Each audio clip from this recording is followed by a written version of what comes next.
sakali man na nandiyan yung eroplanong susundo. Baka yung eroplanong sumundo kay Guo, yung eroplanong naghatid kay dating Pangulong Duterte, yun din ang gagamitin.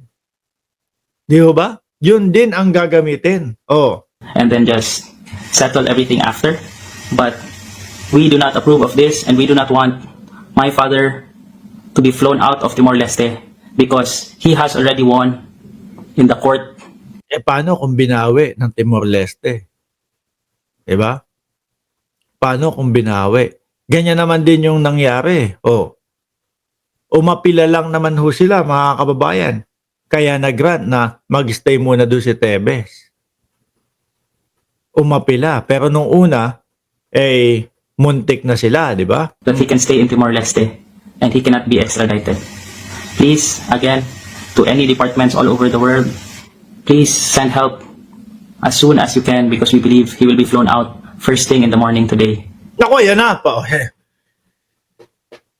Anong oras na ho ba dyan, mga kababayan? Alas 9:03 ng gabi dyan sa Pilipinas. Baka ho pagising nyo, nasa Pilipinas na si Tebes. Ano po? Baka pagising nyo. Good news po ba? Eto, tatanong ko kayo. 2,117 viewers. No? Paggising nyo po at si Tebes ay nasa Pilipinas na. Good news po ba sa inyo yun o bad news? Sige nga po, sagot po kayo dyan sa comment section. The lawyers have already reminded them that it is illegal detention and all the other technicalities, but again, they just insisted and said, just file cases after. So please, I am begging you, whoever can help. O, sabi ni Kabayan, good news. Sabi, good news, good news, good news, good news. Good news. No? Pero good news. Lalo ho, doon sa mga degamo. Ano po? Good news lalo ya sa mga degamo. Help us in this. Please help us. Please send help.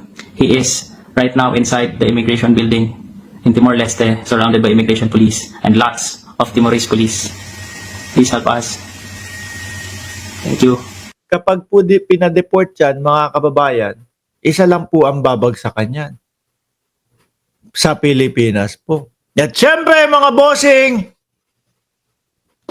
pagka po ganyan, kilala nyo na po kung sino ang susundo, mga kababayan. Sino sa tingin nyo ang susundo kay Arnie Tebes paglapag po ng eroplanong sinasakyan niya kung sakali na totoo yung sinasabi ng anak niya, no? At napadeport si Arnie Tebes? Ako, isa lang tingin ko dyan General Torre. No? Sabi nila Itera, ilan kaya ang viewers ngayon? Ayan, 2,200 tayo dito. Tingin ko si General Torre, mga kababayan. Manggagalaitin na naman po. Nako, pati si Diwata, madadamay na naman po. Kasi yan ang tawag nila kay General Torre. Wala silang magawa Yung mga DDS, walang magawa, walang masabi kay General Torre. Kaya po, ang banat atake nila, kamukha daw ni Diwata. Ang corny, ano? Ang corny. Yung nanggagalaitin na sila, pero wala silang ma-arrest back. Ayun, Diwata na lang ang tawag. Di ba? Tuloy, boss. Tuloy mo. Lastly, before I end this video, I would just like to inform everybody that family members and media, local media in Timor were not allowed, and it's not allowed up to this hour inside the building. I am calling also the attention of the government of Timor-Leste. Please, let's do what is right. We already have won the case. This should not have happened. We really need your help. Naku, kailangan daw. Tumawag na ho sila. Tumawag na ho ng human rights. Itong anak ni Tebes, pakitulungan daw po si Arnulfo Tebes. Human rights, pakitulungan daw po si Tebes. To do what is right. Please do us a favor and do what's right and help us in this situation. I beg all of you. Malabo yan, boss. Malabo yan. Baka paggising nga namin sa umaga, nandiyan na si Tebes at sinusundo na ni Torre, no?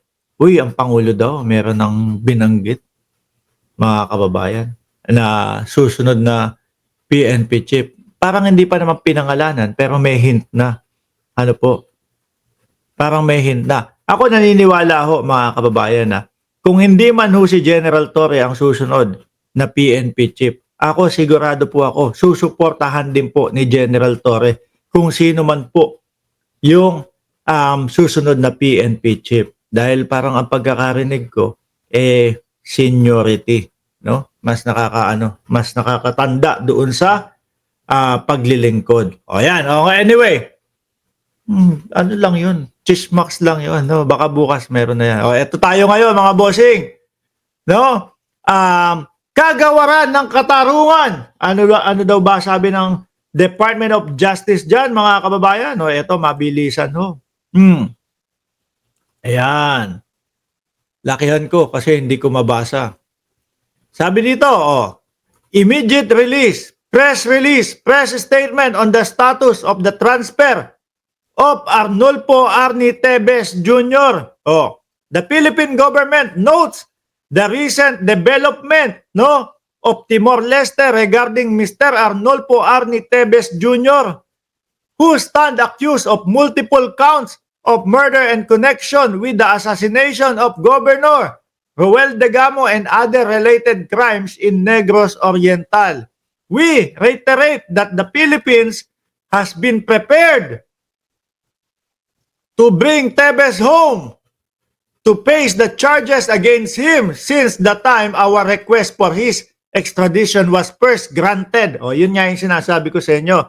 Yung una po, grant yung extradition. Kaya lang umapila sila Tevez, mga kababayan, at ayun, napagbigyan naman sila. Ngayon, ewan ko, ito, tuloy-tuloy na. However, that decision was unexpectedly reversed, stalling the process. While we welcome the recent pronouncement from Timor-Leste indicating a renewed position that Mr. Tevez should not remain in their territory. Yare! Lagot! Hindi na pwedeng manatili si Tevez sa kanilang teritoryo. Ano po ang susunod niyan?